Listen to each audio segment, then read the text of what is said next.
मसीह का प्यारा वचन, ये है वचन प्यारा। परमेश्वर की धन्य नाम की महिमा हो। प्रभात मनन के 17,910 में आप सभी का बहुत ही विनम्रता के साथ स्वागत करता हूँ। आइए आज के मनन के लिए हम पढ़ते हैं इब्रानी अध्याय 7 पद 12 से 14 तक। क्योंकि जब याजक का पद बदला जाता है तो व्यवस्था का भी बदलना अवश्य है। क्योंकि जिसके विषय में ये बातें कही जाती है कि वह दूसरे गोत्र का है, जिसमें से किसी ने वेदी की सेवा नहीं की, तो प्रकट है कि हमारा प्रभु यहूदा के गोत्र में से उदय हुआ है। और इस गोत्र के विषय में मूसा ने याजक पद की कुछ चर्चा नहीं की। कल के मनन में हम ये देखे थे कि लेवी याजकपन की सबसे बड़ी कमी क्या थी। लेवी याजकपन के कर्मों से इस्राएल के लोग कभी भी वो पवित्रता का सिद्धता प्राप्त नहीं कर पाया जिससे वे परमेश्वर के साथ मेल में आ सकते थे। प्रारंभ में पढ़ी गई पदों में निम्न विषय को लेखक जारी कर रहा है। हारून और उनके वंशजों को दिया गया, अर्थात लेवी गोत्र को दिया गया याजकपन की सेवा से जो परमेश्वर के पवित्रता मनुष्यों के लिए उपलब्ध कराना असंभव की बात थी। हम मनुष्यों के लिए ये अनिवार्य था कि हमारे लिए लेवी गोत्र के बाहर से एक महायाजक मिले, जिसके द्वारा हम परमेश्वर की पवित्रता को पाए। परमेश्वर ने जो दया का धनी है, मानव जाति की अनिवार्यता का एहसास किया, अपने अनुग्रह के कारण लेवी याजकपन को निरस्त करते हुए एक नया याजकपन का शुरुआत किया। ये नया याजकपन मलकीसेदेक के क्रम के अनुसार यीशु मसीह को मिला हुआ याजकपन था। न्याय व्यवस्था के अनुसार याजकपन की सेवा चिरस्थायी रूप में हारून और उनके वंशज को दी गई थी। यह बात हम कल भी देखे थे। परंतु प्रभु यीशु मसीह का जन्म लेवी गोत्र से नहीं बल्कि यहूदा गोत्र से हुआ था। मत्ती 2:6।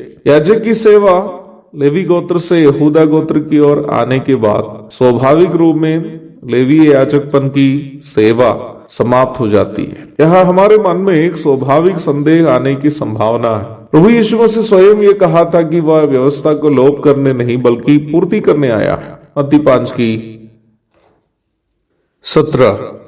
यदि ऐसी बात है तो प्रारंभ में पढ़ी गई पदों में क्यों ये बताया गया है कि लेवी याजक का पद बदलने के साथ साथ व्यवस्था का भी बदलना अवश्य है।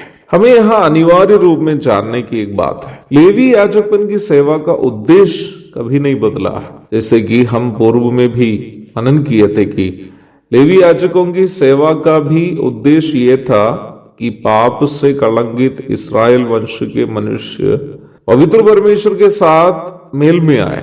परंतु लेवी याजकों की सेवा से निम्न कार्य कभी भी संभव नहीं था। तो परमेश्वर मलकीसेदेक के क्रम में एक नया याजकपन का क्रम शुरू किया यीशु मसीह में, जिसके द्वारा वह संपूर्ण मानव जाति को जो पाप के गुलाम है पवित्र परमेश्वर के साथ मेल में ला सके। तो अवश्य ध्यान रखें कि याजकपन को बदला जाने के साथ साथ व्यवस्था का बदलाव की चर्चा यहाँ जब की जाती है तो व्यवस्था का निचोड़ या सारांश को नहीं बल्कि उसके कर्मों एवं अनुष्ठानों को बदलने की चर्चा यहाँ की जा रही है। उदाहरण स्वरूप कहूं तो न्याय व्यवस्था का ये सारांश का कोई बदलाव नहीं हुआ है कि लहू बहाए बिना पापों की क्षमा नहीं, इब्रानी 9:22। परंतु बदलाव इस बात का हुआ है कि पुराने नियम में व्यवस्था के अनुसार पशुओं के लहू बहाए जाते थे और वही नया नियम में परमेश्वर के पुत्र यीशु मसीह का ही पवित्र लहू बह गया है सदा काल के लिए मनुष्य का उद्धार के परिप्रेक्ष्य में। वास्तव में यहाँ बदलाव का अर्थ अपूर्ण लेवी याजकपन को संपूर्ण यीशु मसीह के याजकपन की ओर का बदलाव है। एक और शुभ दिन की धन्य कामनाओं के साथ आज का मनन मैं यहाँ समाप्त करता हूँ। प्रभु आप सबको आशीष दे। आमीन।